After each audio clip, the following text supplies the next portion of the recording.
Hey guys, welcome. I'm so sorry I'm late. I got tied up in some other things and got distracted. I didn't realize what time it was. Sorry I'm late. Everybody, welcome to Southern Gal True Crime. If this is your first time here, thank you for being here. See, I'm all out of sorts.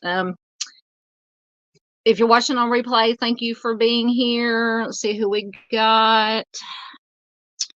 Go down through my comments. Dandy Linus is here.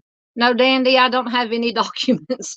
All I have is news articles. I'm sorry. I'm sure at some point, probably either Mr. Steve or Chris from the mob crew or somebody, they usually have all documents, but I just want to do a quick little just going over it. But I did find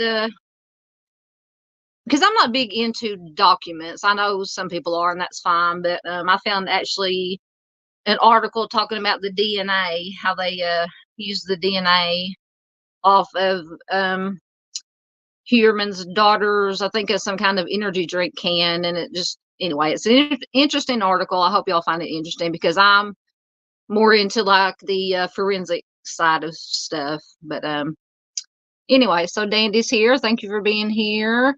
Junior is here from snowy and cold Michigan. Yeah, it's finally quit snowing here in Arkansas yesterday, but it hasn't got above freezing. So, and then tomorrow we're supposed to have some more wintry weather, this time ice or sleet. So that's won't be good if we get a whole lot of that because that messes up the roads. And we still got snow on the ground from the snow we had because it's, like I said, it hasn't got warm enough yet to melt it.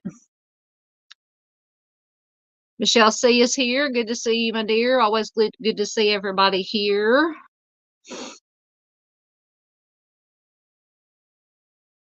Oh, Dandy says that she emailed me.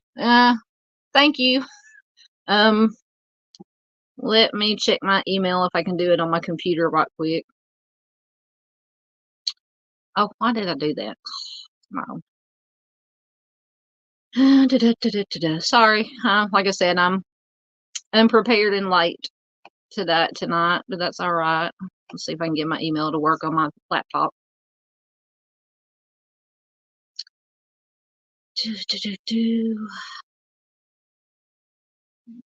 Oops.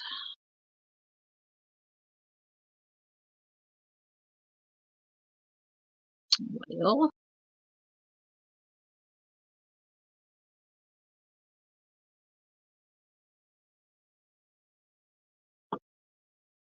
the all mail and see if anything comes up.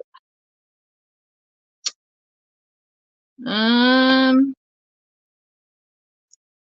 not finding it on here, but like I said, it's on my I'm on my laptop, and I usually check my email from my phone, which I can't do right now because that's what I'm using to record on. But thank you. I'll definitely get them off my phone after this and take a look at them. Thank you, Dandy. I appreciate it. I don't know why they did. They should come up here on my computer, but for some reason. But I'm still getting used to this laptop, and I haven't had it for very long. It's been a long time since I've had a laptop. So anyway, thank you, Dandy, for emailing them. I'll definitely take a look at them and see what I can do with them. Okay. I don't know why I'm telling you guys, I am if anybody saw the short that I posted, I think last night about me in La La Land singing, that's the way I am tonight. That's why, because I'd originally scheduled just to do record a video of this last night and upload it today, but for some reason I just couldn't get into the zone and get it done. I kept going out and zoning out. So anyway, which is not surprising for me, but it was just a little bit worse last night than it usually is. Right. Dandy says they're worth reading, even if just for personal perspective. Yes, I will definitely read them. Like I said, when I get done here, I will check them on my phone and download them to my phone and then send them to my computer so I can read them instead of having to read it off of my little bitty phone screen. Okay, so we are going to just get started. I hope I remember, got everybody that was here. Dandy, Junior, Michelle. All right. And I am going to talk, we're going to, like I said, just go over briefly the Rex Heuermann new charge and then this article I found about the DNA. And then we're going to talk some about the Connor Crumrine case. I think maybe, Dandy, you can let me know. I think maybe you were the one that was telling me about that one, the one from Florida. Horrible, horrible case. So we're going to be, I got a couple of articles about that one too. So, but we will start off with Mr. Heuermann. And I was really excited to see that, yes, Michelle. Michelle says, I see that you need about 2 more subs to get to 400. Yes, ma'am. Yeah, the last time I checked, it was at 397 or 398. So I'm almost there. I'm so proud. I know that probably doesn't seem like a lot, but for a small channel like mine, it's definitely exciting for me. So I'll make it to that 400, and then the next goal, or I take it in baby steps, maybe 450, 500, or 420, but I take what I can get, and I understand that it takes a while to get there, especially for channels like mine that don't, except for occasionally like this, I don't cover really all the big national news cases. I try to bring some awareness to the smaller cases, but I'll get there and just keep plugging along. But I couldn't do it without you guys. So all your guys' support is very much appreciated. But once again, if you have friends, family, any true crime groups you're in, please share me so I can keep going up that ladder. But thank you, Michelle. All right. Let's see. I'm trying to read it. For some reason, I forgot to clean my glasses, so now I really can't see anything. All right. I think this is the article that I want about Heuermann. So this is from NBC News. I need a drink right quick. NBC News website. And I'm sorry, I'm so even more unorganized than usual tonight, guys. Like I said, I lost track of time and didn't realize what time it was. So it says Gilgo Beach suspect Rex Heuermann charged in 4th death. The DNA on daughter's can helps link him to slayings. Court documents released Tuesday said that DNA from an energy drink can that Heuermann's daughter discarded helped tie him to the suspected serial offenses. Rex Heuermann, the man who has been charged with the homicides of that occurred on Gilgo Beach, New York, was charged Tuesday with a 4th killing after DNA from his daughter's discarded energy drink can helped tie him to the slayings. And I don't know if it tied I can't remember. I'm trying to remember what I read from the article that I have about the DNA. If it just tied him to no sound. Junior says no sound. No sound?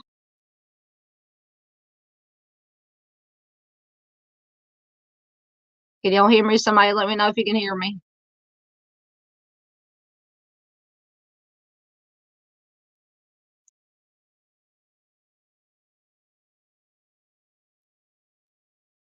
Hello, hello. Shoot.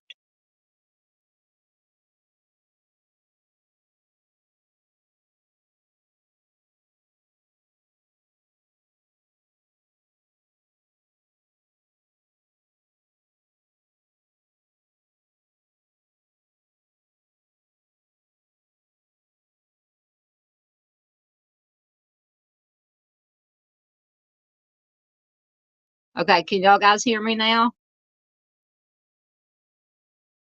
Somebody let me know if you can hear me now. I don't know, something was going on with my mic, but it should be working now.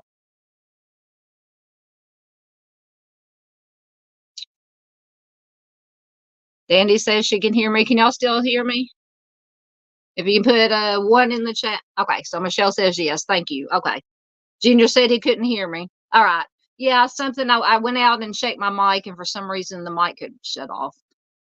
Like I said, I should have put my new disclaimer up about what you're me talking to my imaginary audience on my live stream. What you're about to see is a disaster or a nightmare. Okay, so but it should be fixed now. But if it goes out again, just let me know.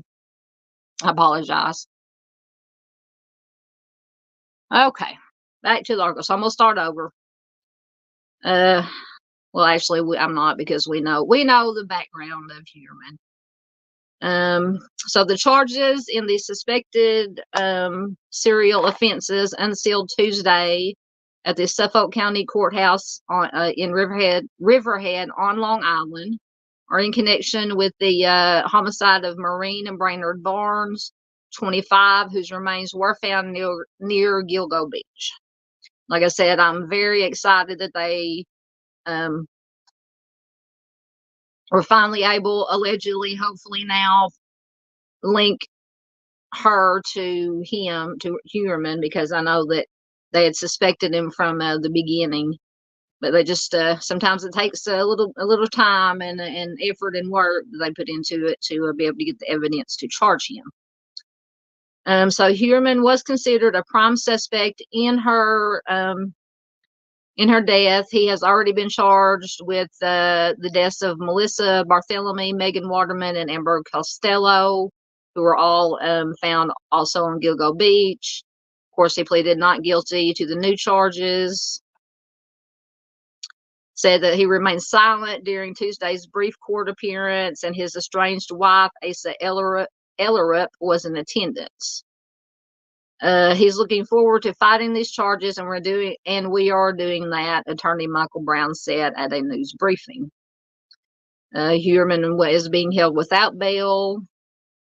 So a little bit about Maureen Brainard-Barnes from her family. I think it's her daughter.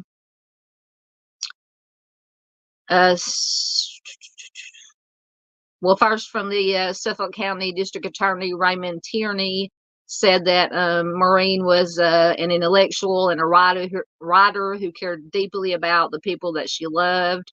She was a devoted sister, mother, daughter, he said in a news conference. She is sorely missed by those that loved her. It has been an honor and a privilege to work these cases and provide that small measure of closure for the family members. And that's always, in these type of cases, especially these cold cases, that's all the family wants and needs and deserves, is just to get some kind of closure about what happened to their loved one, and hopefully get some justice, if, once again, because Heuermann is innocent until and unless proven guilty, but if he is the offender, hopefully Maureen and her family will get justice. Maureen's daughter, Nicolette, was only 7 years old when her mother's life was taken. Court documents state that Maureen had been restrained by 3 leather belts. And I don't know, because I know, somebody correct me if I'm wrong, the other first three, I think were wrapped in some kind of burlap sack. I don't know if, I can't remember. I know I've read it, but I can't remember if Maureen was also wrapped, or if she was the only one that was also bound with belts. Female hair found on a buckle of one of the belts tied Heuermann to the crime, officials said. Her loss drastically changed the trajectory of my life, Nicolette Brainard-Barnes said at a news conference. There were countless times I needed her and she was not there. I remember she read to me every night, and now I can no longer remember the sound of her voice. I wish she was here today, but she was taken from us. That's so sad.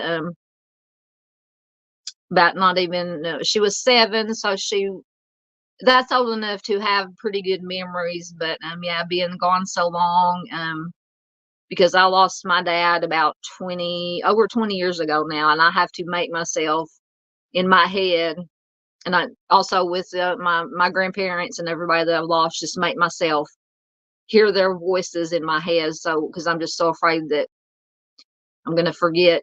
I know I never will really, but I'm just so afraid that I will forget their voices.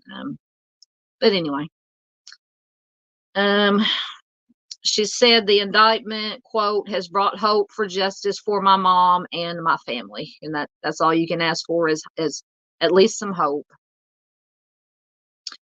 The remains of all 4 women, known as the Go-Go Four, were discovered in 2010. I think we all know the backstory, so I'm going to skip over some of this. But if anybody here doesn't, let me know. Of course, it all started, we know, with Shannon Gilbert, who most officials say that they don't think that she was a victim of the LISK, Long Island serial offender, and then some people do. Her case is just, I'm on the fence about it. I mean, I go back and forth, but it's definitely something happened to her. There was, in my opinion, there was some kind of foul play involved. Or maybe not in actually taking her life, but something, in my opinion, something happened to her at that house that she was in.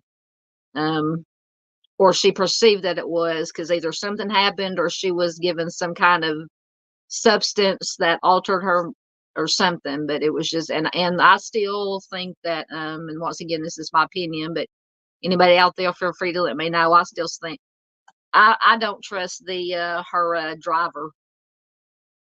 I just, something a little bit shady about him, in my opinion. All right, so I'm going to skip through everything we know.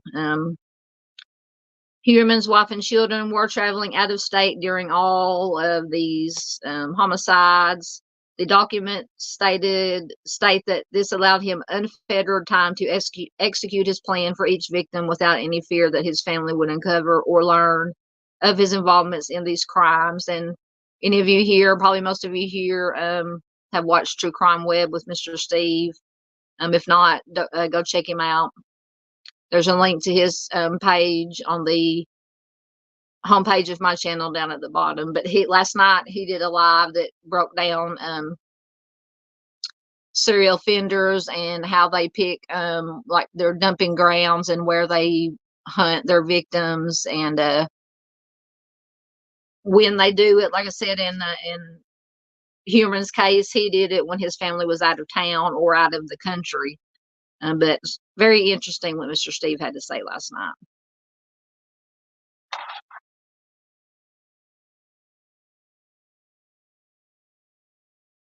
Dandy says, I don't trust people using those services. Just saying. Which services are you talking about? Sorry, like I said, I'm out of it tonight.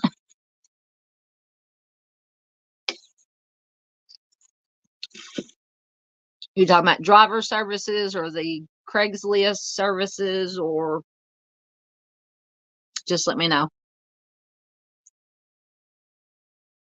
All right. So the documents state that this allowed him unfettered time to plan for each victim without any fear that his family would uncover or learn of his involvement in these crimes. Oh, okay, I got you. Yeah. Mm-hmm. So you're talking about the clients that use those services. I'm assuming that's what you're talking about, but please correct me. Uh, okay, so I keep losing my place. Sorry. Uh,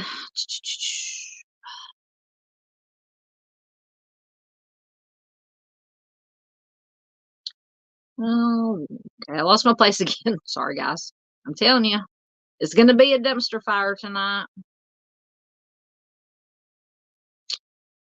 He was arrested in July as detectives surrounded him outside his Manhattan office. Of course, we know all this. He pleaded not guilty to 3 charges of first degree and 3 charges of second degree. And show of hands or opinions. Please respect everybody's opinion, but there's been a lot of talk about whether or not that his wife was involved with anything, but that if she maybe knew something was going on. Although we've had, excuse me, we've had several serial offenders who've had families that never knew what was going on. But like I said, I just wanted to know, just ask, because there's so much talk about, and of course, none of us really know because we weren't there.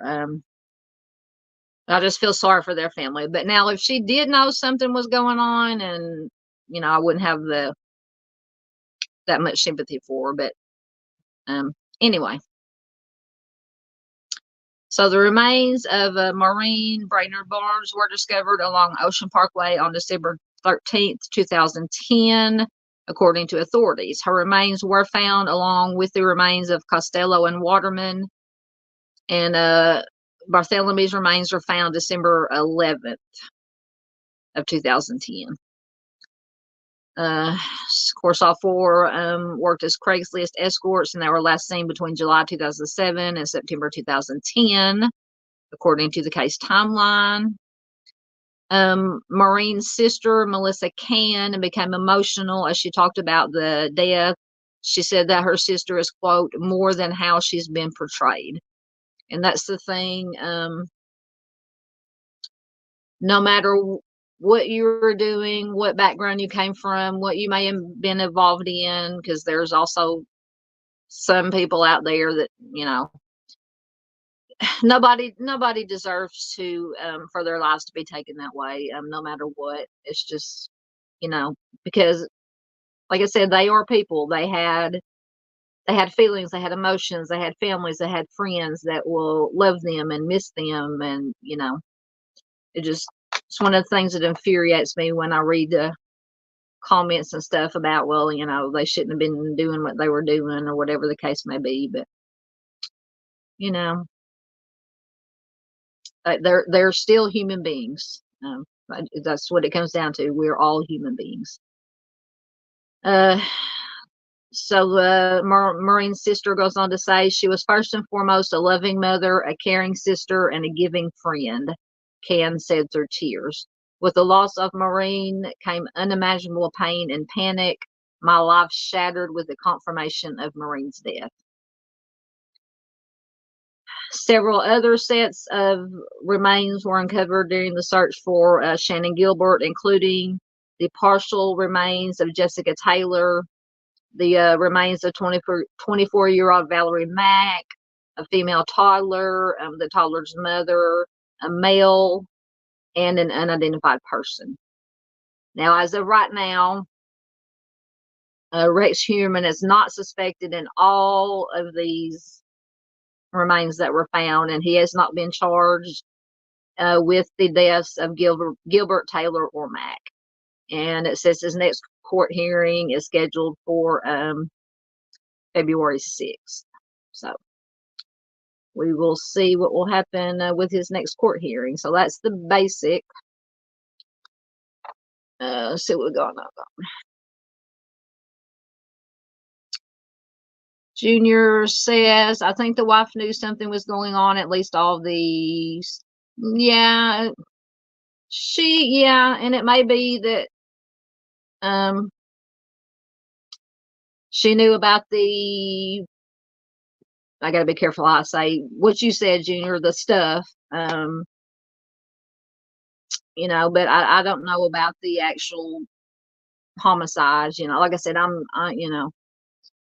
um, but yeah, it's just what things that she said and just her, and it could be, everybody's different. Everybody expresses emotion or non-emotion differently. So, I mean, because everybody's different, obviously, but you can't really judge them for that. But just some things that she said and some of her just mannerisms and just kind of lackadaisical attitude.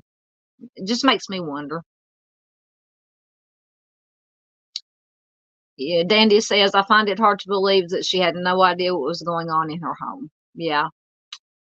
That is another thing. Because I think they said, if I remember correctly, I haven't brushed up on my Heuermann is filed away, but I think they said they think at least one of his victims may have been taken somewhere. Life was taken inside the home somewhere in there, but um, and there was rumor, or there was a first they said when they searched the house that there was some kind of soundproof dungeon there, but I think it was just maybe like a basement.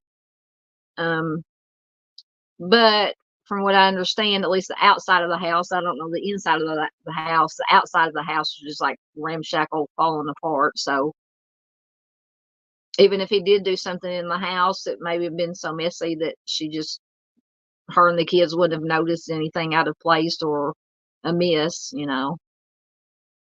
But yeah, um, like I said, I'm kind of on the fence. I think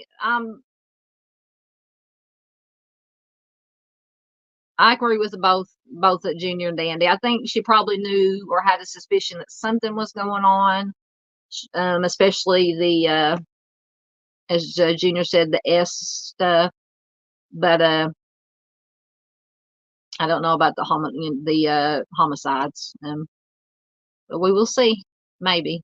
Um, Probably not. But it would be nice to know. But we're not entitled to that information, unfortunately.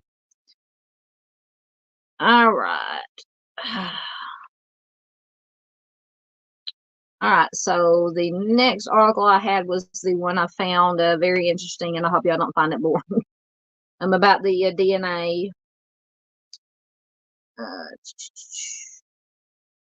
What's it at?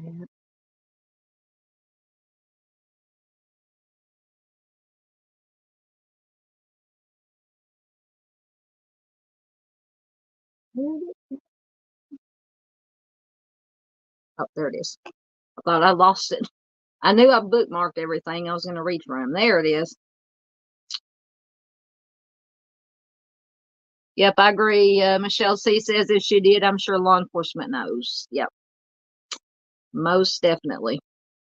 I'm sure she has been questioned extensively. Now, whether or not she talked, who knows? It's a different story, but I'm sure she was grilled. And I wonder, because I can't remember how old the kids are. I'm sure they were interviewed, but I don't know. And I'm sure, I say I'm sure, I'm not, you can never be sure about anything, but I'm sure the kids probably. Although I think didn't they, I know there's a daughter, and then there's a son maybe that was older. Like I said, it's been a while since I brushed up on my Heuermann info, but of course, I don't think the kids had always definitely didn't have anything to do with it. Hopefully, or either in trying to hide it or cover it up or anything. I just feel so sorry for them. All right, so this comes from Fox News. And it says Gilgo Beach serial offender, why DNA from suspect Rex Heuermann's daughter matters.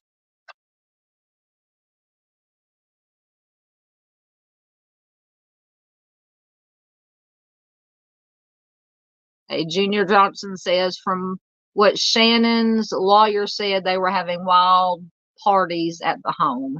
The home that Shannon went to that night. Is that the home you're talking about? I'm sorry if I'm behind or missing comments. I'm trying to keep up with Chad and figure out what I'm doing. I'm trying to multitask. I'm not too good at doing that anymore, but just let me know, Junior.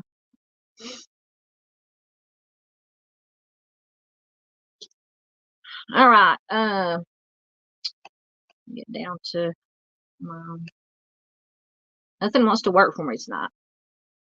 All right. So Suffolk County District Attorney Ray Tierney said that cutting edge advances in DNA testing led to overwhelming statistical matches between samples taken from the Gilgo 4 victims and the family of suspected LISK Rex Heuermann.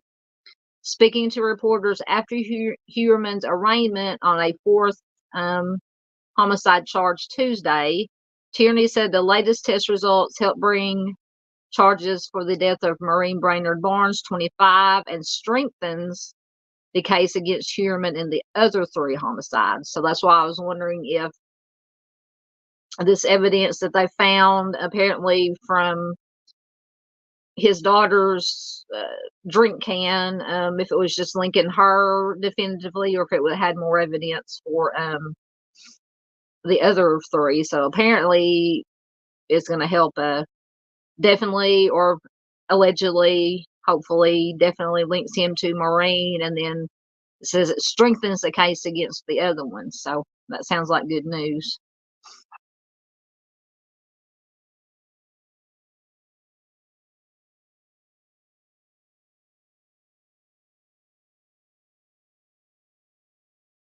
Yeah, I'm not. Yeah, Dandy says Victoria, which is the daughter, says would have been 13ish. She's not involved, in my opinion. Yeah, no, I definitely think the children are not involved. And I can't remember is the son older or younger? I can't remember. Somebody out there, let me know if you know. Yeah, but like I said, it's not unusual for families of serial offenders to have no idea what's going on. Especially kids. Now, wives or significant others, maybe.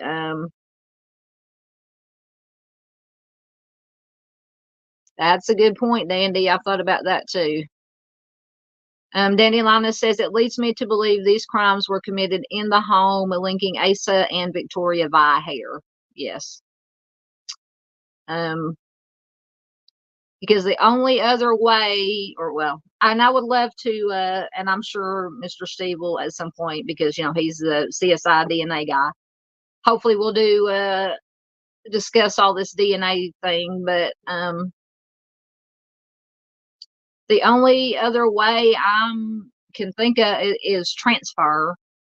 But I mean, if he is as organized and I don't want to say smart, but then surely he would have. But once again, there are no perfect crimes. He would have made sure or tried to make sure that he had what he was wearing had no would leave no evidence. But yeah, with like you said, with the wife and the daughter's hair being found, yeah, I think authorities, I think they have speculated or think that at least one took place there, and there could be others. So definite possibility.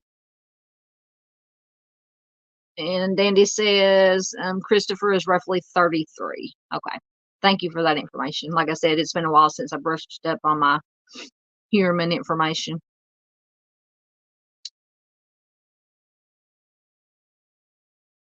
Yes. Dandy says the family vehicle would also be a source of hair. Yeah, I see with hair, like I said, especially with transfer,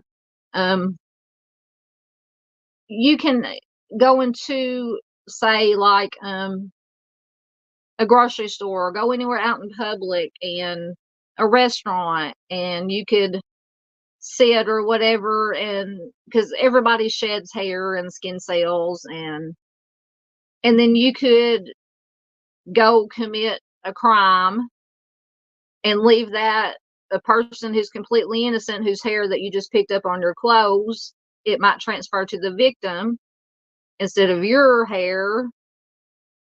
And then, so it's just all, yeah, when it comes to hair and transfer, it's just there's a multitude of possibilities about how the hairs could have got there. And also with animal hair too. But yep, I agree with you, Dandy, as always. All right.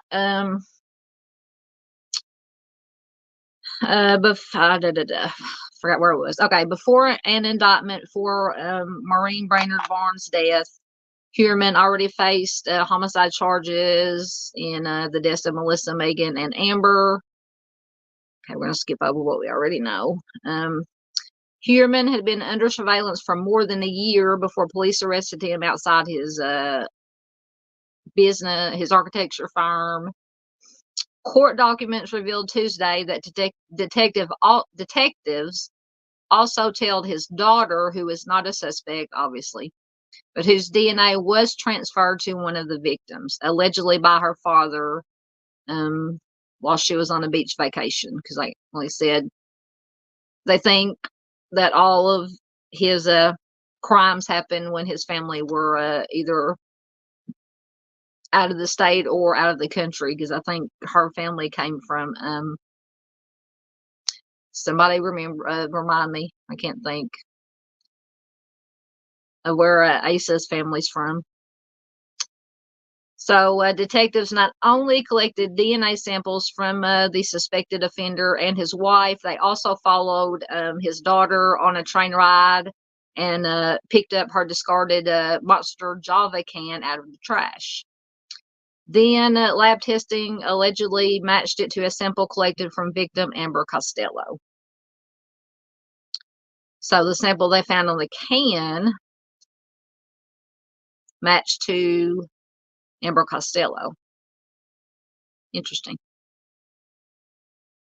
While investigators believe that Victoria Heuermann was out of town during the crimes, and Tierney noted that she was only 13 at the time, it is alleged that her hair was transferred to Maureen Brainard-Barnes' remains by her father via a piece of tape used to bind her. So I guess he also used tape, because Maureen said that she was she was bound with 3 belts, and then so it mentions tape too. It might maybe over her mouth, maybe duct tape, or the wrist.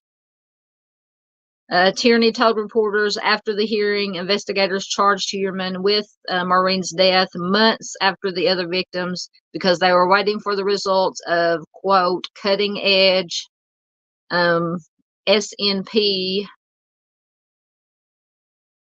some kind of DNA processing test, which he said came back an overwhelming match in the case. It says we have the mitochondrial results, which comes from the mother's side, with regard to the female hair found at the Costello burial site, and that was consistent with the genetic profiles of both Asa and Victoria. And that was to an exclusion of 99.98% of the rest of the population. So yeah, almost excluding almost everybody else in the world. Thank you, Danny. Danny said Iceland is where Asa is from. Thank you. I knew it was, I kept wanting to say like Denmark or something. I knew it was somewhere around there.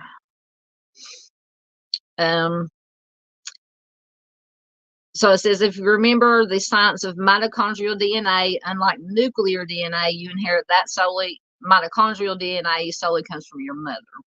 So a mother and a child will have identical mitochondrial DNA profiles.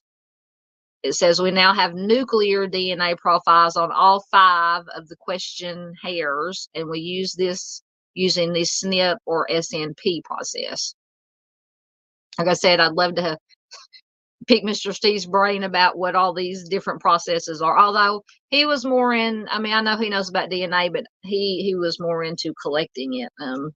But if y'all haven't watched his test and his recreations, definitely check them out. And he likes to drag poor Mrs. Steve through the woods. She's a trooper. All right. The nuclear results showed a staggering high probability of a match, Tierney explained. The way that number is expressed, that scientific expression, I'm told. So that's basically 2.374, and then you add 48 zeros to that. So, like I said, it's unimaginable. It says, so that's a number so large and name for it doesn't even exist. So I'm taking that to mean that it's very, very, like they said, you could 99.98% that this came from Heuermann, this DNA evidence. All right, try to get through this fast. This is a little long. It says, while the superseding indictment shows investigators continue to build their case, retired new NYPD Inspector Paul Morrow told Fox News Tuesday the latest filings were, quote, nothing earth-shattering. However, they amount to stronger evidence than was publicly known before Tuesday's arraignment on the fourth homicide charge, especially the connection between Victoria Heuermann's hair and Costello. Sorry, my screen is jumping.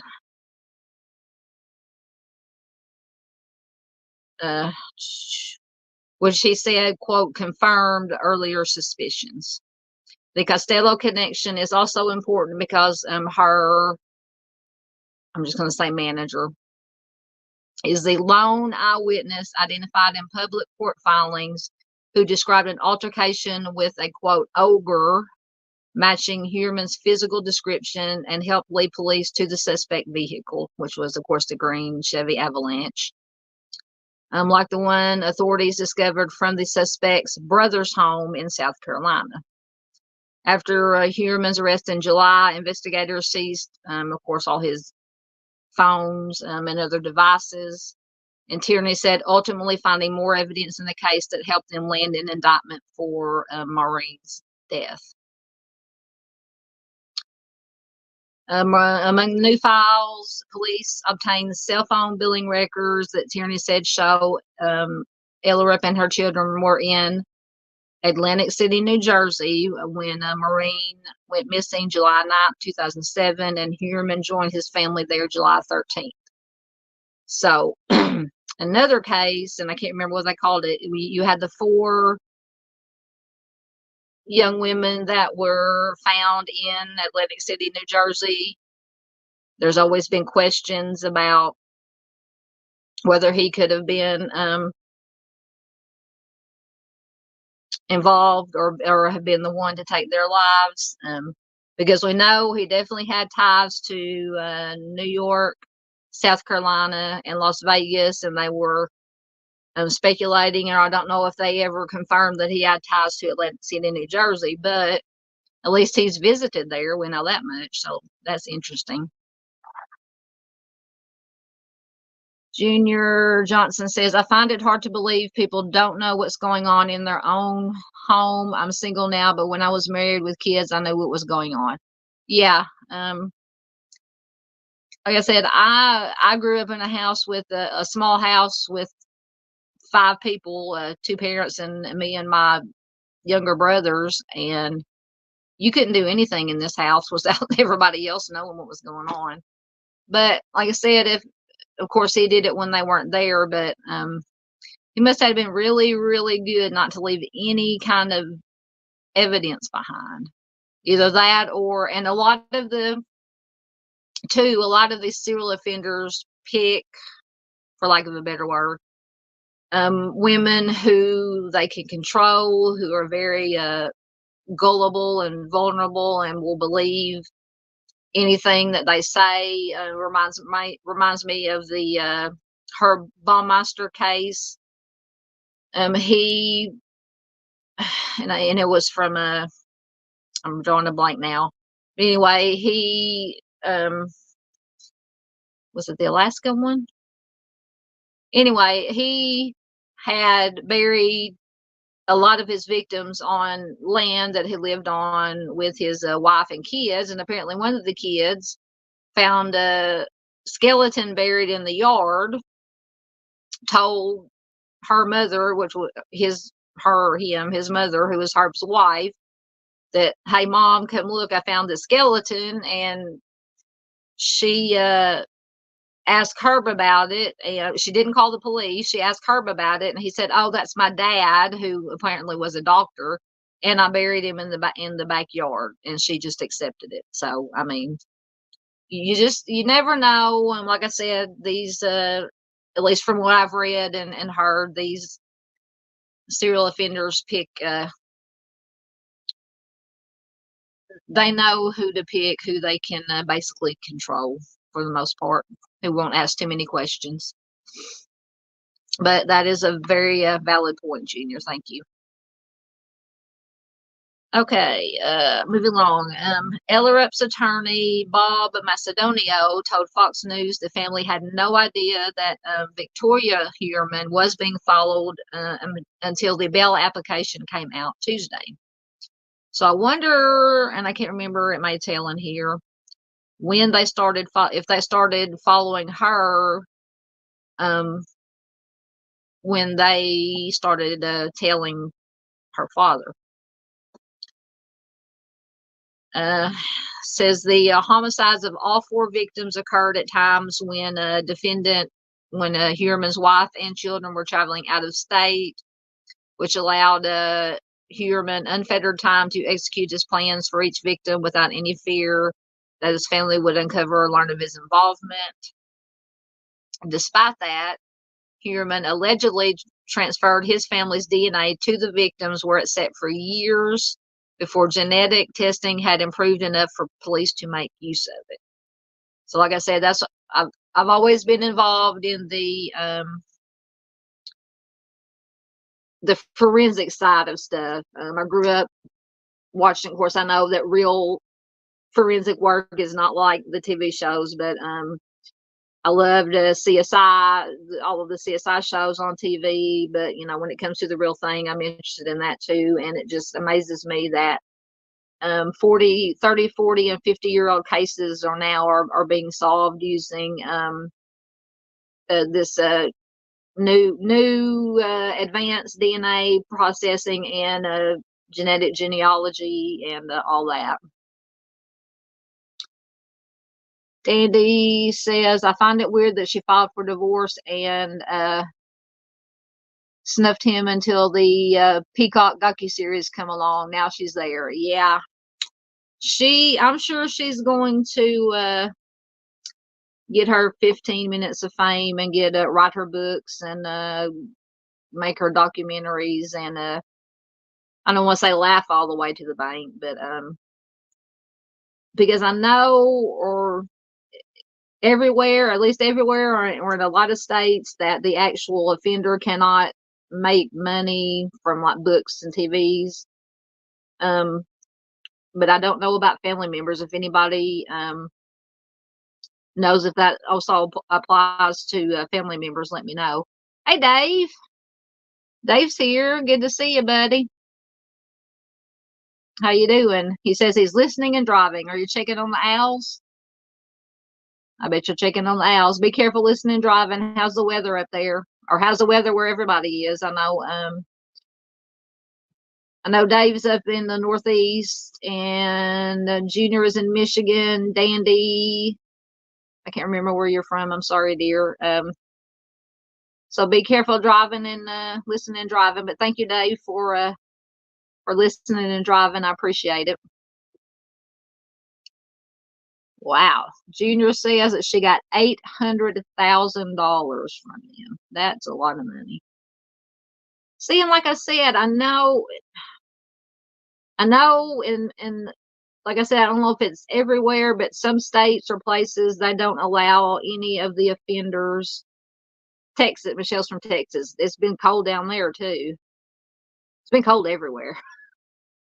But I know that, like I said earlier, offenders aren't allowed or whatever to make money off of.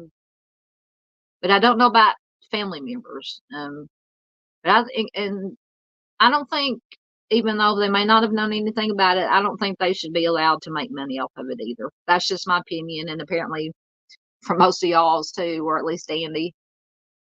Dandy says not okay in my opinion. Yep. If you're talking about her making the money, I agree. That's a lot of money. Oh goodness.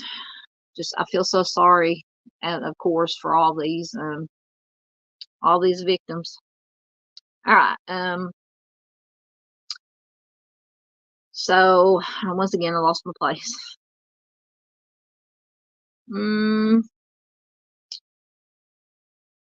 Okay. Despite that, so Heuermann allegedly transferred his family DNA to the victims, where it sat for years before genetic testing had improved enough. Yeah, okay, so we're down to the genetic testing.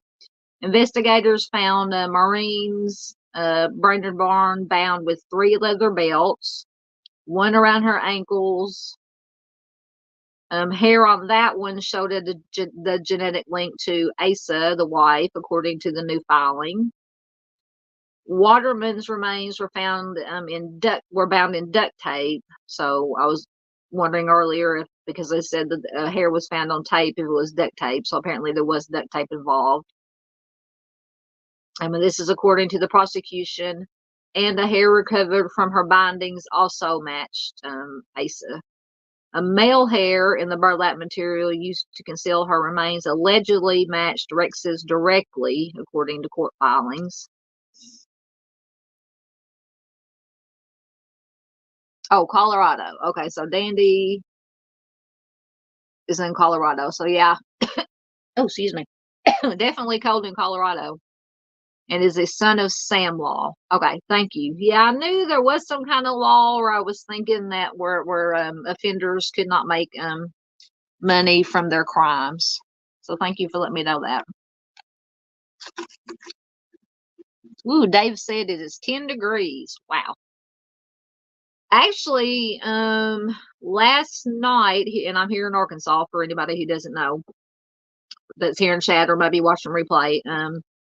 Last night we broke a record. It got down to 1 degree, and that's actual temperature, not wind chill. I don't even know what the wind chill. It was like minus 15, and here in Arkansas, that is like North Pole conditions. So yeah, it's just been horribly, horribly cold. Horrible weather, unless you like snow and ice and cold, which I don't. I like the snow and I don't like the cold, but I like the snow if I don't have to get out in it and go to work or drive in it or run errands. Which luckily right now, since I'm not working at this moment, I don't have to do. So, but yeah, 10, too cold for me. I'm a Southern girl. I lived in the South all my life. I would take, I would take the humidity and the 100 degrees over the cold, but I'm getting, in my older age, I can't take the heat or the cold anymore. I'm just not happy because we don't get spring or fall here. We go directly from either being really hot and humid to being like this, really cold. But anyway, that is my weather report for the night. I'm going to have to get me a job with the Weather Channel. Okay. So, Costello, who was bound with tape and burlap material also, she also had transferred hair according to the superseding indictment. This time, now the hair found on Amber Costello was from Victoria, the daughter, who was 13 at the time and away with her mother. Other evidence unveiled in the latest filings include details about how each of the victims were bound and how police recovered additional burner email accounts under fake names like Andrew Roberts and Sandbagger 303, which were, I'm going to have to definitely, Dandy said earlier that she emailed me the documents. So when I get done here, I'm going to definitely go read them. I'm sorry I couldn't, they didn't come up on, I'm on my laptop. I couldn't get them to come up in my email on my laptop, so I'm going to have to check them on my phone. But I'm definitely going to read them. So this Andrew Roberts and Sandbagger 303 accounts were linked to searches for violent, I'm going to say CSAM, may not necessarily be children, but you know what I mean. And news updates on the Gilgo Beach cold case investigation. Heuermann faces 3 counts of first degree and 4 counts of second degree. He is being held without bail and due back in court February 6th. The Gilgo victims were among nearly a dozen discovered after police received a haunting call from Shannon Gilbert. We know all about that. See if there's get down to the new information. So it talks about them finding, searching for Shannon, and then when they started finding all the bodies. And sorry, my hair I should have put my hair back. Okay. So the other deaths remain under investigation by a grand jury, Tierney said Tuesday. With regard to those other bodies and those other crimes, the task force will continue to investigate those cases. So I wonder if they're going to try to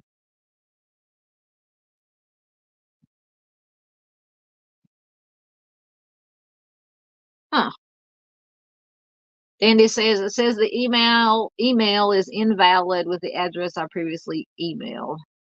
Hold on. Instead of me having to read it out, I've got a banner with my yeah, it's wildirishrose71@gmail.com. So if you want to write that down,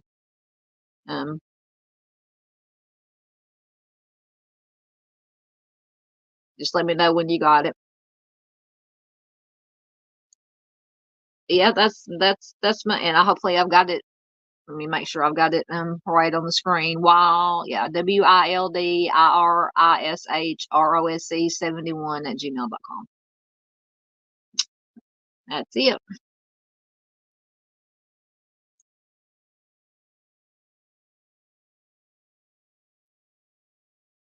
Junior says it's warming up a bit. It's 14 degrees. Hey, I'll take 14 degrees. I think today our high here actually got up to maybe 31 or 32 to freezing, but it's going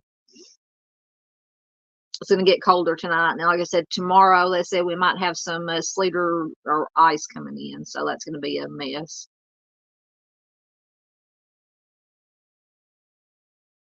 Okay.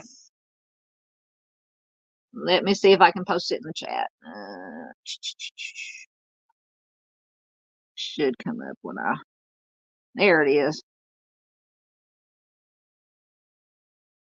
There it is. You got it?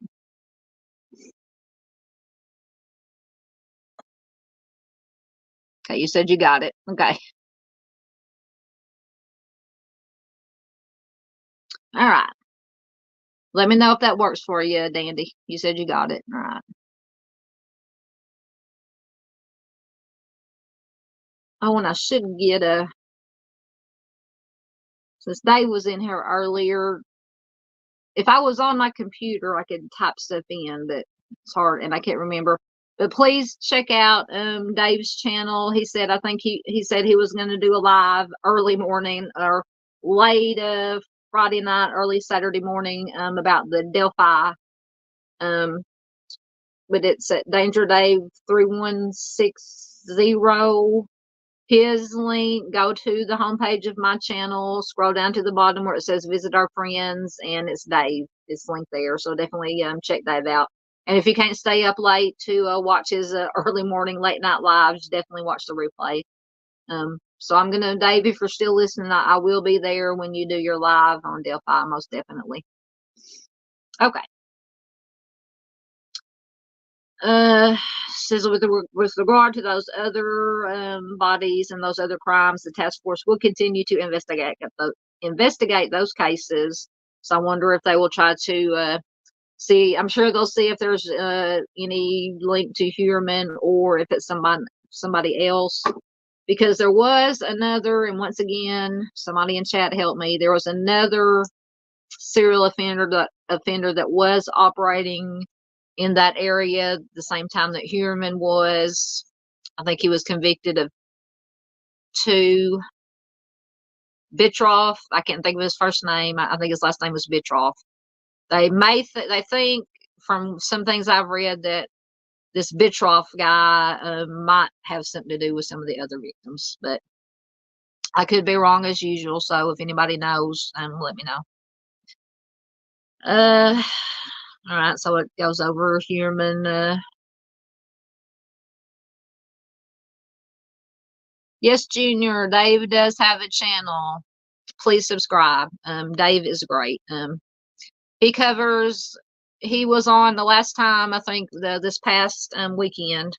Can't remember if it was Friday or Saturday. I know he can't type right now because he's driving, checking on the owls, and I don't want you to type and have a wreck. But yeah, subscribe. He does his lives usually. He's a night person, kind of like I am right now. He does his lives usually like either early Friday night into Saturday morning or late Saturday night into Sunday morning. But definitely if you can't watch it live, please watch the replay. He just goes over a lot of cases he's brought my attention to that I had no idea about. The cheerleader, Elizabeth Medina in Texas, the 16-year-old cheerleader that was killed. I didn't know about that until I was watching one of Dave's lives, and I think it was when it was just breaking, the news coming out, and that's how I found out about that case. So kudos to him, because I included that in I think one of my lives I was doing with the update with the Savannah Soto Matthew Guerra case, and when they arrested the stepmother or mother or whatever. I haven't kept up with that one, the Soto case, in a couple of days. So if anybody has any information about what's going on with that, let me know. Either in chat now or in comments if you're watching the replay. Okay. Dandy says, I think they're sitting now. Sorry if you get 20 emails. I'm not a tech girl. I'm not either. Look at me. You know that you've been here probably for some of the dumpster fires and the hot messes that my lives turn into. I think you might have been here the night that I went to the Upside Down or the Matrix or whatever it was. That's why oh, and I didn't even, I forgot to even put my slideshow up. See, y'all are going to have to, here's my slideshow. Oh, there's my slideshow. Oh, goodness. Okay, let me back up for a minute, and because I had the silver alert. Y'all, I'm telling you, I'm just not with it tonight. Okay, so we had a silver alert. This is the one from the Texas, Oklahoma area. 83-year-old Jack Morrison, 5'11", 150 pounds, with gray hair, brown eyes. That's really small writing. I can't read it, but it says he ventured out in search of his lost dog on Sunday, January 7th. He did not return home.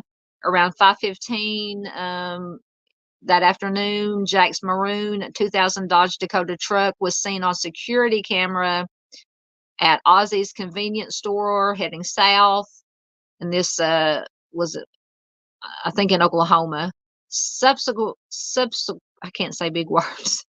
Subsequently, he was observed north of Booker, Texas, passing Frank Oil Company around 6 p.m. And a few minutes later, the truck appeared on a camera at the Booker Dollar General, heading south on Highway 23. Michelle, you said you were in the Texas area. You might be in a whole different part of Texas, but Jack, like I said, he's 83 years old. He has diabetes, COPD, dementia. He relies on oxygen, insulin. And I have a brother who's a type 1 juvenile diabetic. You got to have that insulin. And it says the level of his oxygen in his tank at the time of his disappearance is unknown. So if you have any information about this case, please contact the Beaver County Sheriff's Office at 580-625-4549. Sorry, I got wrapped up in because I was late. I completely forgot about my slideshow and all that, and I'm missing. So let me catch up with my slideshow. So we know that. we did that. Oh, we hadn't got to that one yet. Nope.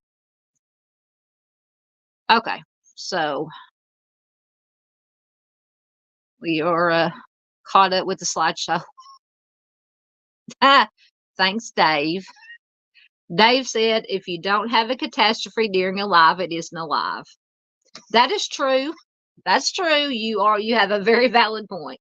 So far, I have had no catastrophes. I probably shouldn't say that because I'm fixing to get a drink and I almost knocked my drink over a while ago. But so far, I have not knocked my camera, my phone over on the stand yet. I haven't knocked my table off or dropped my laptop. So we're doing good so far. Oh yeah, y'all are picking on me. Dandy says, true story, Dave. Thank you. I love you guys. I really do. No, I do. Like I said, if I can't laugh at myself, then there's something wrong. Yeah. It wouldn't be me if some catastrophe didn't happen. Yes, Michelle says, oh no, hopefully he will be found safe soon. Yeah, I'm going to have to. Once again, I was going to check on the case before I started the live to see if there were any updates, but since I was running late, I forgot to, but I will check on the case again. I'm trying to remember where I got that from. I know I have it bookmarked. I think, anyway, I'll find it. If there's an update on it, excuse me, I will put it, excuse me, I had Mexican for supper. It's trying to back up on me. I know, I'm sorry, that's rude. I will, put it on the community page my community page if there's any updates on it. And then Friday when I have my live, Junior Johnson, if you're still here, I'm doing the D. Warner case Friday. I've got it all worked up, so hopefully you'll be able to be here. So what is the better? And I know because I'm in Central Standard Time, U.S. time, and I'm thinking that most people here are, except for Dave, he's on East Coast time, Eastern Standard Time. 7 o'clock Central Time, which will be 8 Eastern, or 8 o'clock Central Time, which will be 9 Eastern on a Friday night. Which time works better for any of you guys who come to the lives regularly, or I guess it doesn't matter if you watch it on replay, but because I was thinking about doing it at 7 Central Time, which would be 8 Eastern, and going west, I have no clue. I can't keep up with the time zones. I can keep up with Central and Eastern, and that's it. So anyway, just let me know, guys. But yes, I will be doing D. Warner Case of the Week Friday. Thank you, Dave. Dave says Southern Gal is awesome. You'll make me have a big head. By the way, did y'all see the short talking about me being scatterbrained? Did y'all see my short I did about my brain when I was trying to prepare for a video or a live? It's very entertaining. You should check it out if you haven't seen it. I know, and I don't think she's here unless she hasn't called me, and the Michigan wifey has seen it. She said she liked it. So check it out if you hadn't. Anyway, we'll get back to business. Let's see. Oh, it's only been over a little bit little bit over an hour. We're doing good. But thank goodness because I just have the free plan on StreamYard and I only get 20 hours of recording and or streaming time. And as of when I started this, I had 3 hours left I could use, but my plan resets tomorrow, so we should be fine. Hopefully. Anyway, so says Heuermann was born and raised in Massapequa Park, New York. He bought his childhood home from his mother in the 1990s and moved his family there. Neighbors, of course, described him as quiet and unassuming, but some said that they did get creepy vibes from the unkempt home, which has aging siding, twisted flashing. I don't know what that means. Along the roof, and 2x4s that are holding up the front awning. So yeah, they definitely got creepy vibes from the house. I get creepy vibes from him just looking at pictures of him. Okay, so well, we made it. I skipped some. I guess not. Okay, so we made it through that faster than I thought we would. Just make sure I'm not All right, so that was the latest on Rex Heuermann and the Gilgo Beach and Long Island LISK. And Michelle, or not Michelle, I'm sorry, Dandy. I'm gonna definitely check on the emails you sent. All right, so now we're gonna go to this, and I think it was Dandy, where either Dandy or Michelle was telling me about the Connor Crumrine case from Florida. If either one of y'all are still here, if anybody's still here watching, I got a couple of articles about that. Horrible, horrible case. As all cases are horrible, but this one was. I almost turned off my Wi-Fi. Sorry. Click the wrong one. I don't know what I'm doing. It's going to become a hot mess here in a minute. All right. Okay, so I think I do have, that was the next slide that I have. On the left there is Connor Crumrine. Michelle says, I'm still here, but that wasn't me. So are you talking about this case, the Connor case? Yeah, I think Dandy Linus was the one that brought this one to my attention. If I'm not of course, as always, I could be wrong. But yeah, yes. Dandy says it was me. It is unimaginable. Yes, when I was when you told me about it, and I finally got time to look it up and read the articles about it. Oh my goodness, I just cannot imagine. It is horrible. All right, so I hate it when these ads pop up. There we go.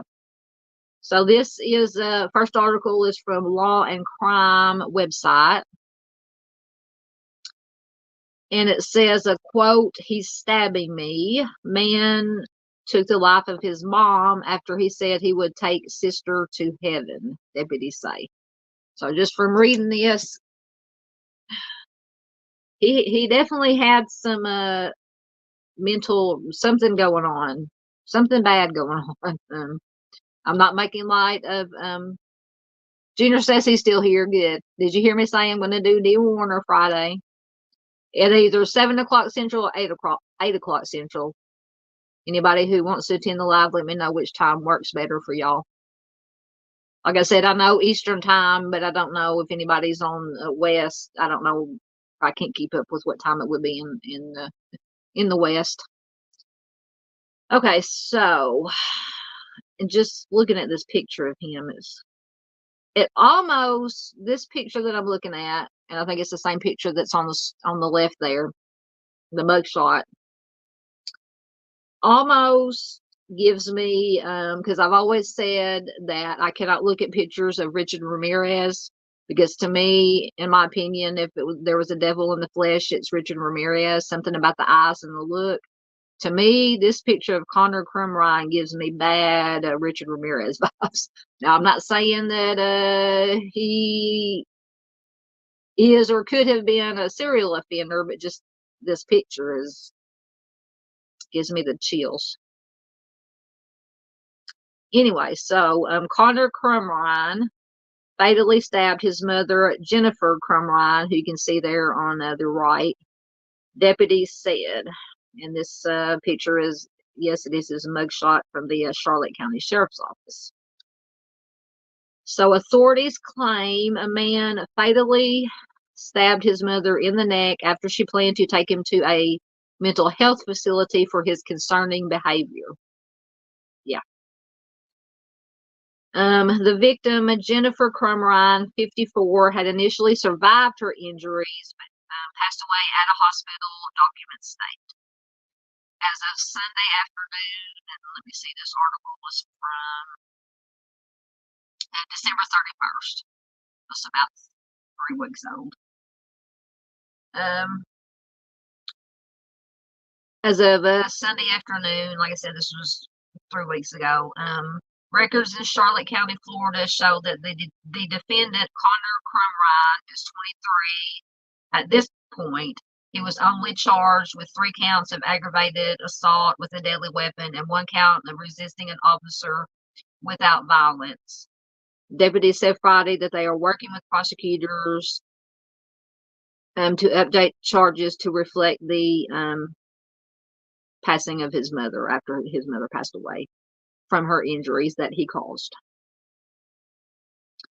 Authorities say that the defendant attacked his mother while his elder sister called authorities, and the other sister tackled him. Very brave little girl. Don't know how old she was. I don't know if it tells in this article. So one sister, while he was attacking his mother, one sister was calling 911, and the other sister was trying to tackle him to stop him from hurting their mother. According to the probable cause affidavit viewed by Law and Crime. Citing interviews with the survivors, deputies describe a sequence of events going back to Monday night. So apparently this was the night before this attacking of his mother took place. They said last night Connor began making statements to the family, trying to teach them how to get into a fetal position and making statements about heaven and hell, investigators said. During this time, Connor would also make a finger gun gesture towards them. And then, due to a fear that Connor may cause harm to them during the night, the rest of the family kept their bedroom doors locked. And I don't know if it was this article, it said they slept in shifts because they were so scared. Can you just imagine? Not only do you have to worry about strangers doing something like this, but when it's your own family member. And I understand mental illness, but this, I don't know. It's horrifying.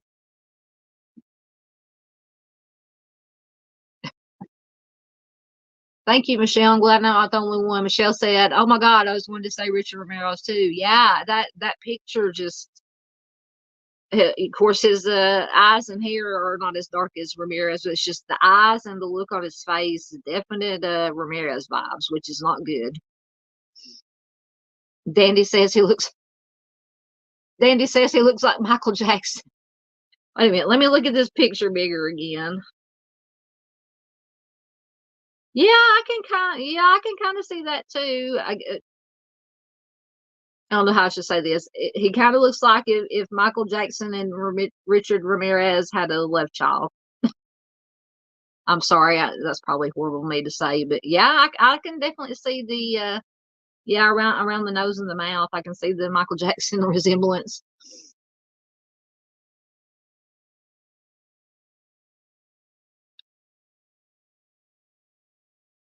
Dandy says, I listened to the 911 call on another channel. It was brutal. Yeah, I found when I was doing research on this, looking for articles, one that supposedly had the call, but most of it, it was redacted. You couldn't hear anything at the very beginning. You heard the sister that was calling, and then you heard some screaming, and the rest of it was just a big long beep.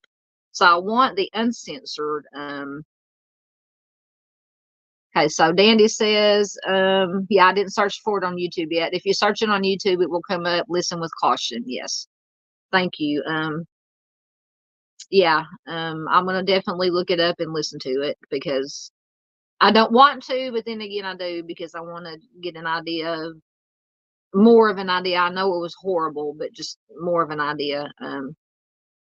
Because even just listening to talking about 911 calls, listening when they released the Shannon Gilbert 911 call, and it wasn't. It was bad, but it wasn't somebody getting. I mean, I've heard worse. I'm trying to say, but even the Shannon Gilbert bothered me. It's just eerie. But yeah, I will definitely look up on YouTube this 911 call. Thank you, Dandy. Okay, let me get back where I was here. Okay, so So he was attacking his mother. The one sister was calling 911. Other one tackled him to just try to stop. Oh, we went through that. Okay, so um, he had made these statements, gun gestures, and they had slept in their bedrooms with the doors locked. And like I said, I don't know if it says in this article, in another article I read, it said they slept in shifts. At least one of them, family members, was awake that night to make sure, just keep an eye because they were so afraid of him. It says Connor, who is the youngest of the siblings, had allegedly told the younger sister in the affidavit's words, quote, sleep face down tonight so that he can take her to heaven and keep her from going to hell. That is just, to me, that, and I don't know, I'm going to have to research because, like I said, once again, thanks to Dandy for bringing this to my attention.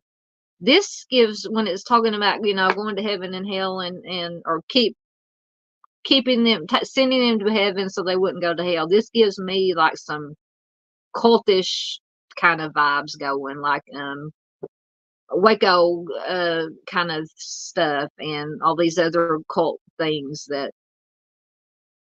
And I don't know, like I said, I've just done basic research. I'll probably do more research and do a whole other video or live just on this case, but I just wanted to touch on it a little bit tonight because Dandy had asked for it and I just hadn't had time to get into it. But yeah, but if any of you out there have heard or read if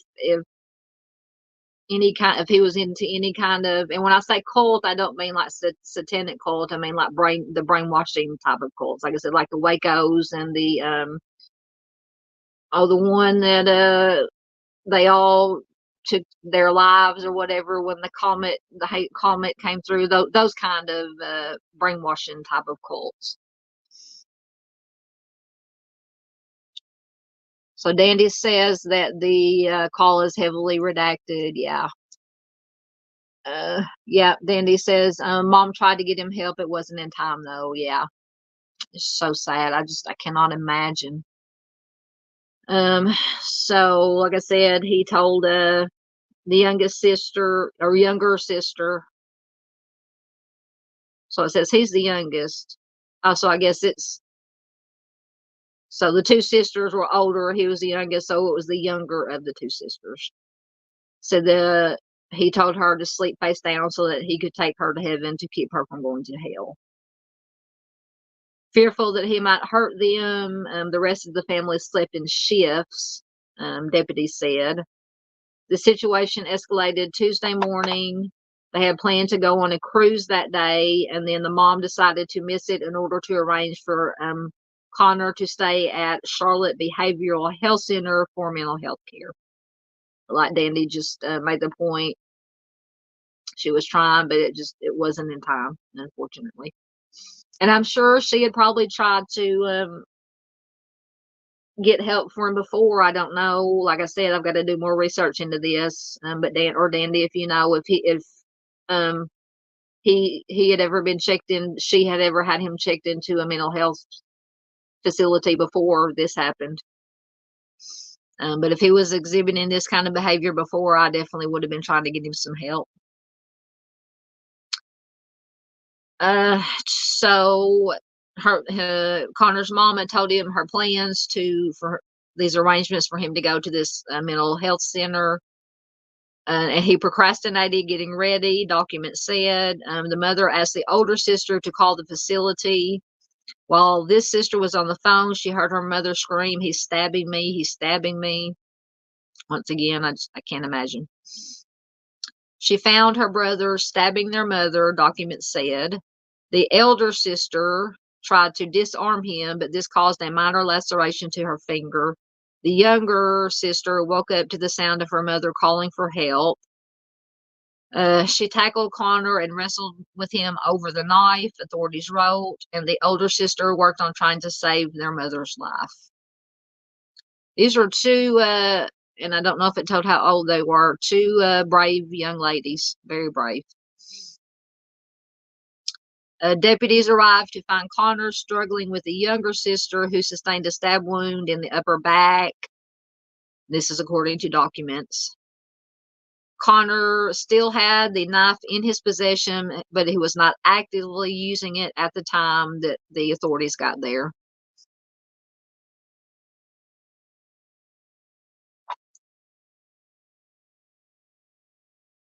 And he says, "Can I share the name of the channel? I don't want." Yeah, you can. I don't mind you sharing any channels. That's fine. I don't know which one you're talking about, but go ahead. You're fine. If I could figure out, will it let you share a link? I don't know if I can. I know mods can. Let me see. I don't know if I can make you a mod from here because I do this through my phone. I thought at one time I tried. Maybe not. See, I said I do, and now I got my camera messed up.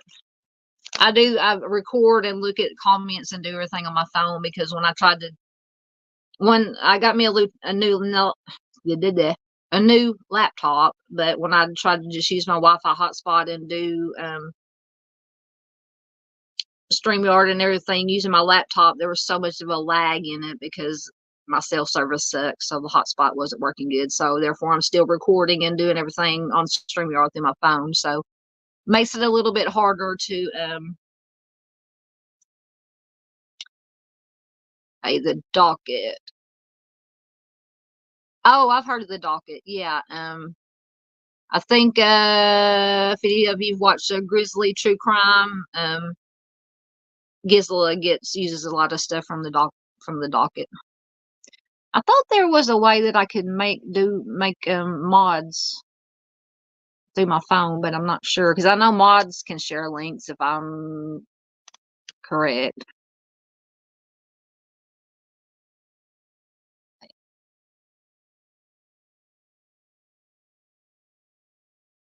Oh, nope. The only thing I can do is put user in timeout or ban. I don't want to do that. I'm sorry, Dandy. But yeah, I know I've heard of the docket. I will look it up and I will let me see. Let me look it up on my computer right quick and let me see if I can put it in there. I know I can put it in there. I'll just have to type it in on my phone with my, which is about this big.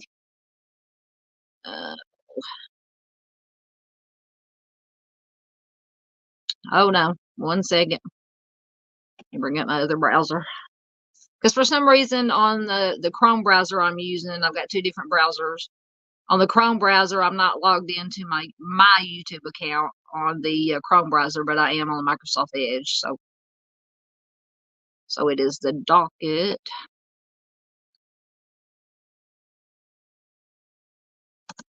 Oh my goodness, I can't type.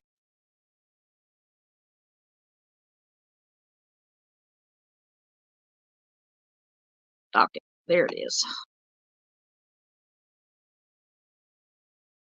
Yeah, only mods and creators can share it. Yeah, and I was gonna make if I could do it through my phone, I would was gonna make you a mod so you could put links in, but it won't let me. I pressed on it. The only thing I could do was put you in timeout or ban you, and I didn't want to do that, so I'm just not gonna mess with it. The docket. Let me find the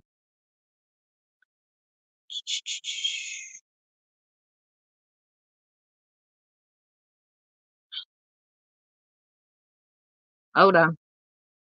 Slowly but surely. There it is. Okay, so let me see if I can get this in without, if I disappear or go into the upside down, you'll know why, because I'm trying to post something. So it is www.youtube. I'm sorry if my face is really big right now, but I have to lean really close to the screen to see. .com/@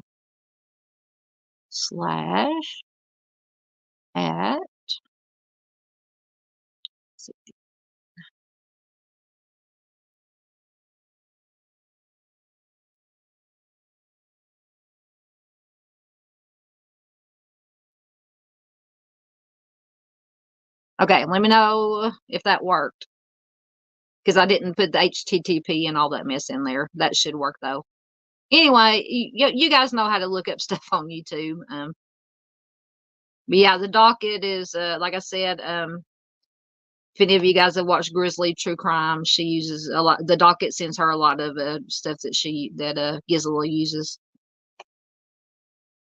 Okay, now I gotta get my other browser to come back up. All right, get my story back.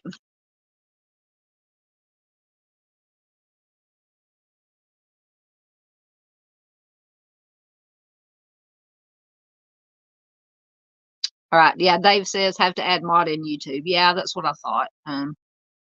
I wonder if I can. Hold on, let me try something.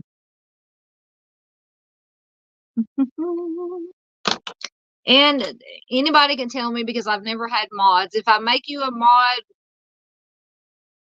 is it a mod for like every time that you're at the show? Or is it just you have to do it every time you do a new live?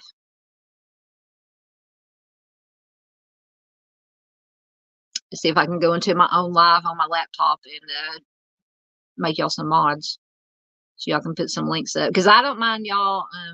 And I know Dave, I watch his, he doesn't mind putting other creators.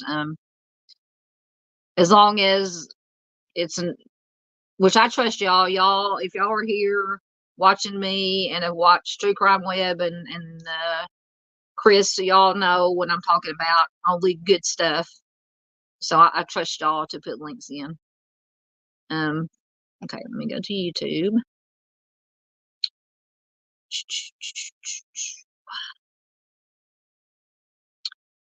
Go to I'm on my other channel. By the way, while I'm switching over, I changed my second page. It was Southern Gal, almost said Remedies. I was thinking of the Black Crow song. Southern Gal Mysteries. I've changed it to Southern Gal Ramblings, where I'm gonna cover anything and everything: music, movies, paranormal, UFOs, anything. Because I had so much fun.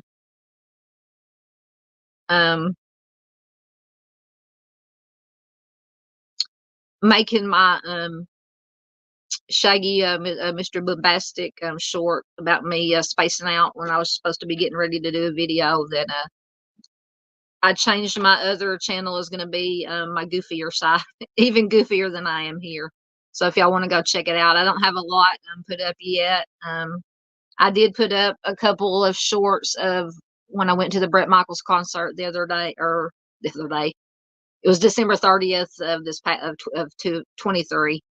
But I'm gonna do some shorts and some stuff, so y'all go check it out if you would like to. Okay, there I am, Southern Gal True Crime. Because I can be really goofy and funny, and well, I think I'm funny. Of course, I guess everybody thinks they're funny, but I had a lot of fun doing that Shaggy Mr. Boombastic short. And y'all not gonna believe me, but I did that on the very first one take. Got all the words right. Of course, I've been listening to that song for 30 years now, and so if I don't have it memorized by now, then there's something wrong. Oh my goodness! Let me go to my channel. Come on. See, there we go. I can't talk and I can't multitask. So, and if you start hearing feedback, let me turn down the volume. I can't multitask. Okay, I had to turn down the volume on my Okay, so Dandy, let me see here.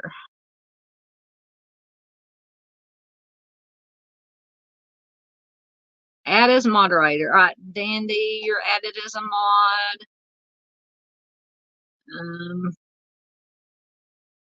I'm just gonna do managing moderator, I guess. No, yeah, managing, whatever that is. I trust you. And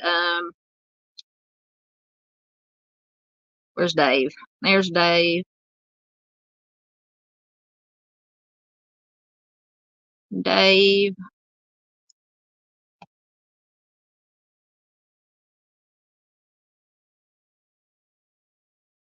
All right. If anybody else is here who has, and only people that I know and trust. I know Dandy, and I know she's modded for Chris. Of course, I trust her. I absolutely trust Dave. He actually made me a mod on his channel, his live the other night. Michelle C. I can do you as a mod too. Junior, everybody.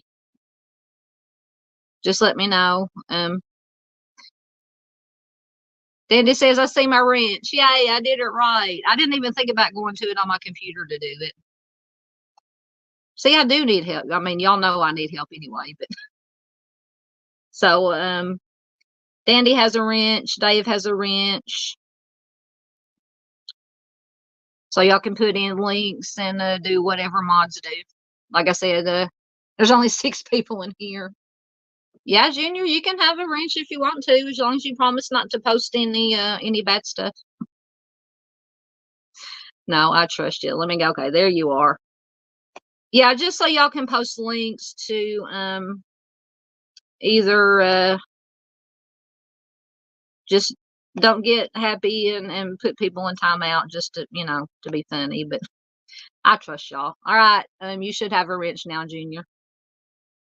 But yeah, so y'all can post links to articles or any other channels, just channels that you know and trust, and you know what I'm talking about. Like I said, anybody who has watched my channel, who watches True Crime Web and Mob Crew, Chris, you know what I'm talking about. The good ones. Let me put it that way, because we know that there are bad ones out there. But I trust you guys, because most of y'all I've heard of, and y'all heard of me through either True Crime Web, or mostly through True Crime Web, or in Chris's chat. So I know y'all are good people. All right, so y'all got wrenches now. Okay, let me get back to oh my goodness. Maybe I made a mistake with Dave. Dave said, oh goodness, now I almost put you in timeout, Dave, and I didn't mean to. Dave says, define bad things. Dave, just don't do anything that'll get me kicked off YouTube. Danny says, I won't do you wrong. Michelle C. Yeah, I'll give you a wrench. Hold on, let me go back in. Like I said, just please. I mean, I said, I know most of y'all, definitely know Dandy, definitely know Dave. Getting to know Michelle C. more. Yeah, just don't do anything. Michelle says I can go Oprah on her. I haven't watched Oprah. I used to watch her all the time back in the 80s. All right, hold on, Michelle. Let me go back into my other browser and find my channel again. Or find YouTube and find my channel. No, Dave. Crocodile Heave is a very good thing. Remember, that's our band. Yeah, we're auditioning band members. So if you can or can't sing or play a musical instrument, we are me and Dave and who else was it? Dandy, somebody else. We're starting a band called Crocodile Heave. And I think, was it Dandy? Was it you or somebody else? I'm getting y'all mixed up. Somebody said something about when we were talking about snakes, calling them danger noodles. Was that you, Dandy, or somebody else? But Crocodile Heave and the Danger Noodles, kind of like Hootie and the Blowfish. We could have Crocodile Heave and the Danger Noodles. That would be a good name. But we're starting a band. Dandy says, I need to share a coffee. What is that? Oh, I've seen that. Is it the thing, the buy me a coffee thing? I don't know anything about all.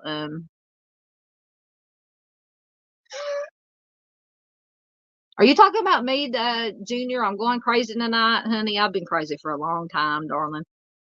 I'm sorry if that, I don't mean that, honey and darling. I don't mean that offensively. Nobody accuse me of harassment, please. I'm a Southern. It's a Southern thing. Okay, I forgot what I was doing. Oh, I was going to give Michelle a wrench. Okay. Let me see.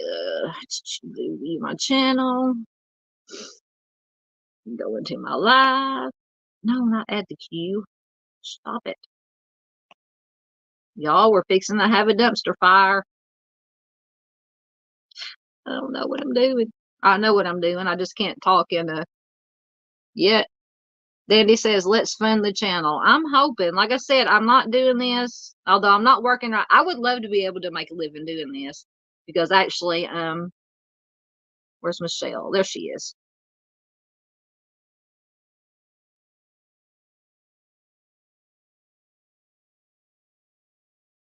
All right, Michelle, you should have a wrench now so you can put links and stuff in. Like I said, no, just don't put it, nobody put anything in to get me kicked off YouTube. Apparently, I'm going to have to keep my eye on Dave, or, on Dave. But anyway, Dave, I'm going to get to that comment about Mr. Steve and the coffee in a minute. But yeah, I would love to be able to do this, making a living off this.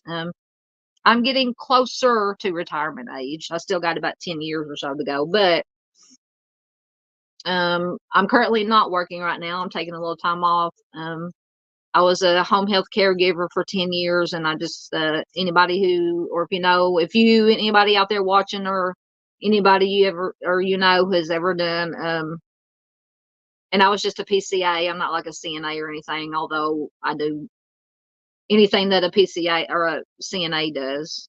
I think some I wasn't supposed to, but anyway, yeah, I just got burned out with it. I love what I did, but I just had to let it go. And so I'm going to wait. I'm going on a weekend trip, down to Louisiana, Mardi Gras during the first weekend of February, going down to, not Louisiana, but to, where are we going? Trying to find my shirt, and I Bossier City. We're going down there for Mardi Gras. So I didn't want to start a new job and say, hey, I have to take this weekend off after just starting a new job. But anyway, so I'm gonna wait till after that before I start looking for a new line of work. But anyway, Dandy says, danger noodles and the silly snakes or snacks. So Dave says, I bought Steve coffee and I went broke. I'm telling you, Mr. Steve drinks a lot of coffee, and I'm not a coffee drinker. Junior says, I've got to go to bed and get up and go to the doctor. Good night, everyone. Good night, Junior. Thanks for being here. I hope everything goes well at the doctor. I hope it's not anything serious. But thank you for being here. I appreciate it. Have a good night. Stay warm. Michelle C says, I promise that she won't get me kicked off of YouTube. Thank you. Dave says, we will get you to 1,000 subs soon. Thank you. Like I said, I truly wish that I could make a living doing this and not, of course, everybody needs to have a job to make a living, but this would be my dream job, is to be able to make money doing this, doing something I love to do, something I'm passionate about, sharing, usually these, missing persons and cold cases that don't get a lot of attention. But yeah, that will be my dream job. Maybe one day I'll get there. Maybe by the time I do get to retirement age, I can make some money doing this to supplement my Social Security income or whatever I get when I retire.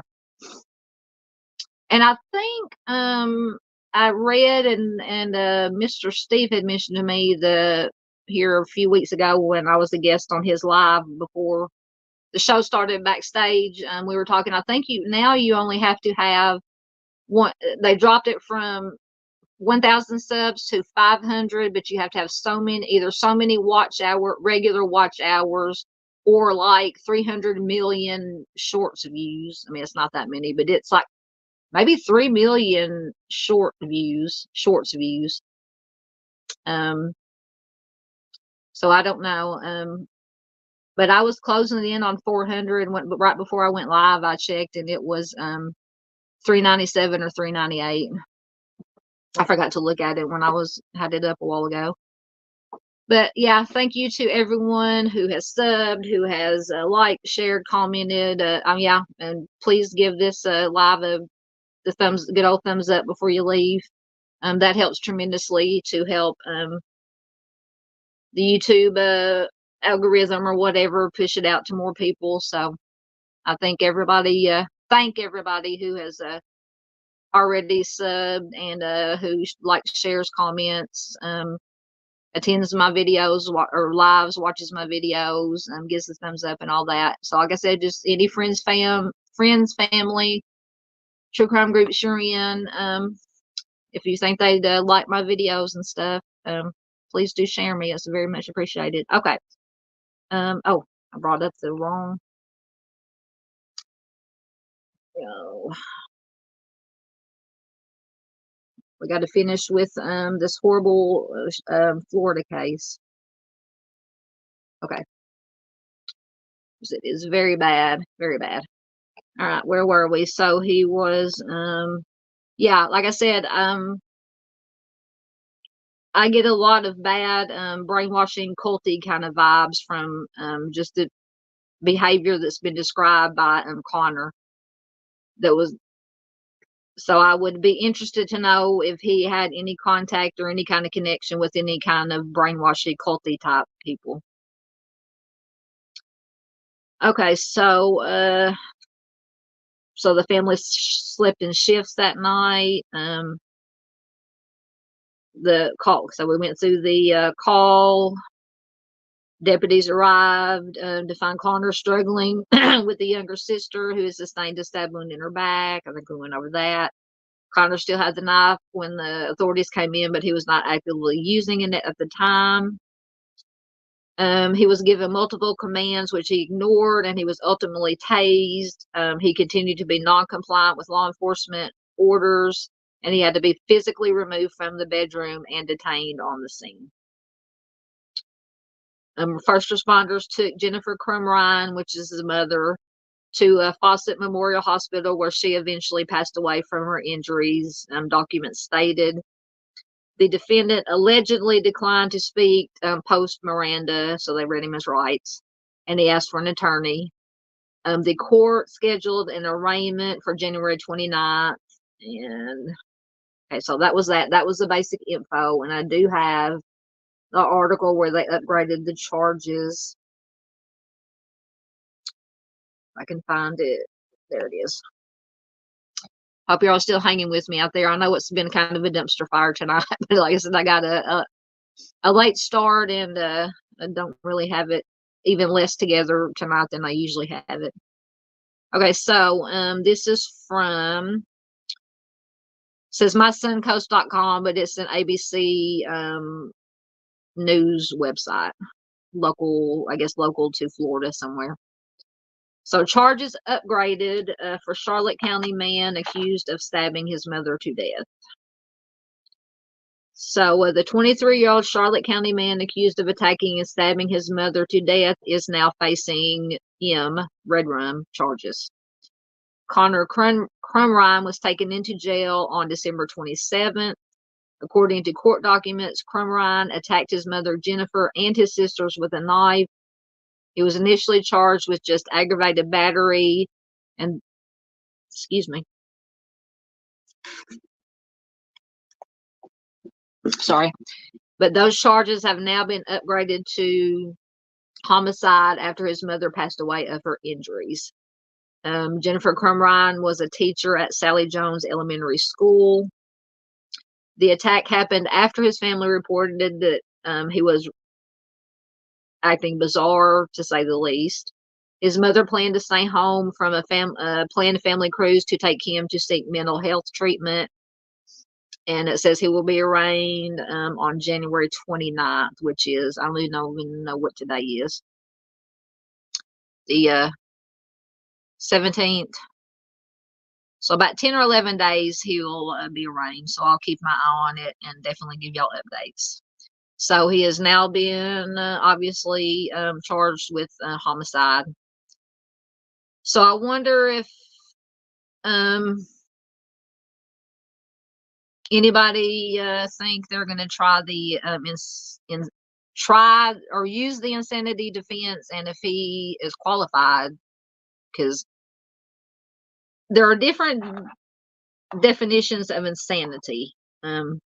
but you can be technically what I would call insane or have very bad mental issues, but still know that what you are doing is wrong, that you're doing something wrong.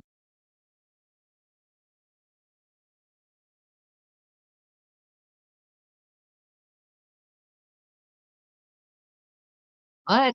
Hold on. Something's going on. Dandy says, I've seen YouTube show 48,000 something subs. Dave, YouTube is, I'm so whack. I'm so confused. And you said it's showing 387 now. Yeah, earlier it was, or maybe I thought it was 397 or 398. But maybe some people unsubscribed. Maybe they tuned into this dumpster fire going on tonight and said, "Yeah, I'm not watching her anymore." That's all right. I'll make it. I'm not worried about it. As long as I have the people that who truly care about what I care about, these missing persons and cold cases and all, and getting justice and for the families and the victims. As long as I have those people, I'm good. Ooh, almost been 2 hours. Okay, so that is Connor Crumrine from Florida, and like I said, I will definitely keep an eye out on this case. I think that's all I had. Let me see. Yep, and that's my new. Well, I didn't make up the never forget, but I made up my little slide there with the hashtag never forget. Because as always, these victims and their families are the most important parts of these cases.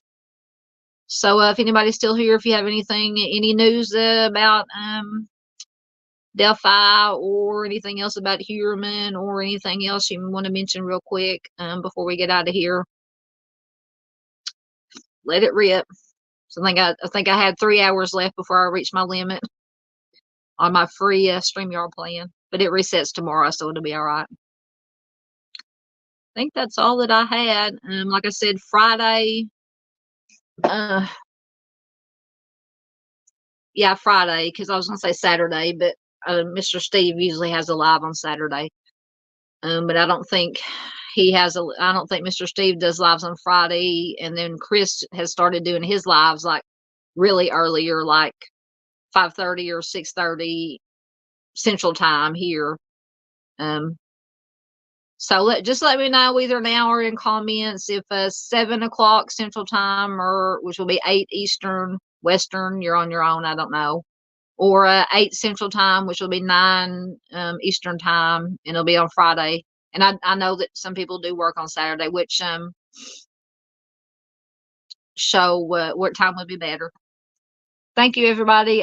Dave says, great show. Thank you, Dave. Good having you here. And like I said, when you have I saw your community post that said you were going to go live sometime this weekend about Delphi. I'll watch that. Thank you, Michelle C. She says, enjoy your night.